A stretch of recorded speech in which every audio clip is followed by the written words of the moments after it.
గారు ఏమంటున్నారు, ఏవై ఉంటుందంటారు తెలుసుకుందాం. మొబైల్ మసాలా వారి ఫిల్మ్ నగర్ కబుర్లలోకి వెళ్ళిపోదాం. మంచు కుటుంబం గురించి మాట్లాడితే ఆ కుటుంబంలో కనిపిస్తున్నటువంటి విభేదాలు తారాస్థాయిని చేరుతున్నాయి. మోహన్ బాబు గారు, మంచు మనోజ్ ఇద్దరు కూడా వేరువేరుగా పోలీసులను ఆశ్రయించడం జరిగింది. అయితే మాట్లాడుతూ మోహన్ బాబు గారు ఏమంటారంటే, రక్షణ కల్పించాలి అని కోరుతున్నా. నేను జల్పల్లిలో 10 ఏళ్లుగా నివసిస్తున్నాను. 4 నెలల క్రిందట నా చిన్న కొడుకు ఇల్లు వదిలి వెళ్లిపోయాడు. మనోజ్ కొందరు వ్యక్తులతో కలిసి నా ఇంటి వద్ద ఒక చిన్న గొడవ సృష్టించారు. మనోజ్ తన 7 నెలల కుమార్తెను ఇంటి పని మనిషి సంరక్షణలో విడిచిపెట్టడం, మాదాపూర్లోని నా ఆఫీసులో 30 మంది వ్యక్తులు చొరబడి సిబ్బందిని బెదిరించడం, మనోజ్, మౌనిక నా ఇంటిని అక్రమంగా ఆక్రమించుకుని ఉద్యోగులను బెదిరించడం, నా భద్రత, విలువైన వస్తువులు, ఈ ఆస్తుల విషయంలో భయపెట్టడం జరుగుతుంది. నాకు హాని కలిగించే ఉద్దేశంతో వారున్నారు. నా నివాసాన్ని శాశ్వతంగా ఖాళీ చేయాలని బెదిరించారు. వారే సంఘ విద్రోహులుగా మారి నా ఇంట్లో ఉన్న వారికి ప్రాణహాని కలిగిస్తున్నారు. చట్ట విరుద్ధంగా నా ఇంటిని స్వాధీనం చేసుకునేందుకు వారిద్దరూ ప్లాన్ చేశారు. నేను 70 ఏళ్లు దాటిన సీనియర్ సిటిజన్ని. మనోజ్, మౌనిక అతని సహచరులపై చట్టపరమైనటువంటి చర్యలు తీసుకోవాలి. నా భద్రత కోసం అదనపు సిబ్బందిని కేటాయించండి.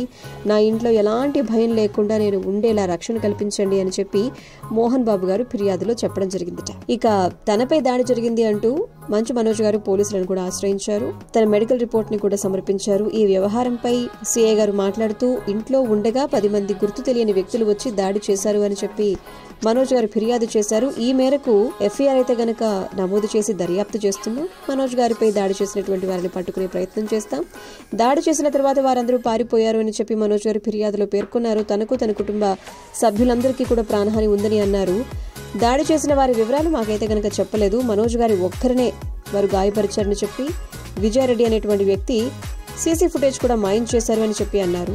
ఇంకా దర్యాప్తు చేస్తున్నామని చెప్పి చెప్పడం జరిగిందనమాట. ఇక ఈ విషయంపై మాట్లాడుతూ మంచు విష్ణు గారు ఏమంటున్నారు అంటే, మాది ఉమ్మడి కుటుంబం, మేము కలిసిమెలిసి ఉంటామని చెప్పి అనుకున్నాను. కానీ దురదృష్టవశాత్తు ఇలా జరిగిపోయింది. వివాదం మా మనసులు ఎంతగానో బాధ పెడుతోంది. సమస్యకు పరిష్కారం దొరకాలి అని చెప్పి అనుకుంటున్నాను. మమ్మల్ని విపరీతంగా ప్రేమించడమే మా నాన్నగారు చేసిన తప్పు. ప్రతి కుటుంబంలో కూడా ఇలాంటి గొడవలు ఉంటాయి కాబట్టి ఈ విషయాన్ని మీరు సెన్సేషన్ చేయొద్దు. ఇది మా రిక్వెస్ట్.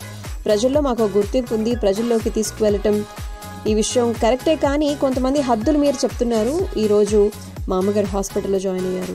ఇంటికి పెద్ద కొడుకుగా నేను చాలా బాధపడుతున్నాను. నిన్న జరిగినటువంటి సంఘర్షణలో నాన్నగారు కూడా గాయాల పాలయ్యారు. Kannappa cinema post production works కోసం అని చెప్పి లాస్ ఏంజల్స్లో ఉన్నాను నేను. ఇంట్లో గొడవలు జరుగుతున్నాయని చెప్పి నాకు ఫోన్ రావటం, అన్నీ అక్కడే వదిలేసి, అన్నిటికంటే కుటుంబం ముఖ్యం కాబట్టి నిన్న ఉదయాన్నే హైదరాబాద్కి వచ్చాను. ఏం జరుగుతుందో అర్థం కాలేదు. నేను ఊర్లో లేని 4 రోజుల్లో అంతా జరిగిపోయింది. నిన్న జరిగినటువంటి ఒక గొడవలో ఒక రిపోర్టర్ గారికి గాయాలయ్యాయి అని చెప్పి తెలిసింది. చాలా దురదృష్టకరం. ఉద్దేశపూర్వకంగా ఎవరిని బాధ పెట్టాలనుకోలేదు. నాన్నగారు కూడా నమస్కారం చేస్తూనే మీడియా ముందుకు వచ్చారు. ముఖంపై మైకు పెట్టగానే క్షణికావేశంలో ఆయన దాడి చేశారు.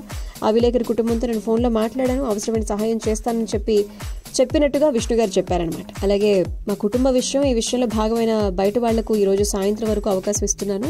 వాళ్లంతట వాళ్లే వెనక్కి తగ్గాలి, లేదంటే వాళ్ల పేర్లు నేనే బయటపెడతాను. మా నాన్నగారి మాటే నాకు వేదవాక్కు. ఆయన ఏం చేసినా పాటిస్తాం మేమందరం. నేను దాడులైతే చేయను. మా నాన్నగారి ఆడియో సందేశం కూడా బయటకు వచ్చేది కాదు. నేను లాస్ ఏంజల్స్ నుంచి వచ్చేటప్పుడు మా అమ్మగారు కాల్ చేసి ఏడ్చారు. నేను ఇక్కడ ఉంటే గనక ఇలాంటి పరిస్థితి వచ్చేది కాదు. మీడియా వాళ్లకు ఒక్కటే విజ్ఞప్తి, ఈ విషయాన్ని ఇంతటితో వదిలేయండి. మా జీవితాన్ని సర్కస్ చేయకండి. నేను సిపి గారిని కలుస్తాను. చట్టపరంగా దీనిపై పోరాటం చేస్తాను. ప్రేమతో గెలవాల్సిన వాటికి గొడవల మార్గంగా ఎంచుకున్నారు. నేను నా కుటుంబం గురించి బయట మాట్లాడను. మా నాన్నగారు స్వయం కృషితో ఎదిగారు. ఇది ఆయన కష్టార్జితం. ఆయన లేకపోతే మేము లేవు. తన ఇంట్లో ఉండొద్దు అని చెప్పి ఆయన్ని అంటే అది ఆయన హక్కు. ఉంటాను అని అంటారు. అది నిజం. ఆయన మాటకు మనం గౌరవం ఇవ్వాలి. వినయ్ని నాన్న ఒక కొడుకులా చూస్తారు. అతన్ని కొట్టేంత ధైర్యం ఎవ్వరూ చేయరు. భారతదేశంలో ఐఐటీలను ఛాలెంజ్ చేసినటువంటి ఘనత మా యూనివర్సిటీకి ఉంది. అది మాకు దేవాలయం. దాని గురించి తప్పుగా మాట్లాడడం సరైన పద్ధతి కాదు. లక్ష్మికి నాకు మధ్య చాలా సమస్యలు ఉన్నాయి, కానీ మేమిద్దరం చాలా మర్యాదగా వ్యవహరిస్తూ ఉంటామని మంచు విష్ణు చెప్పడం జరిగింది.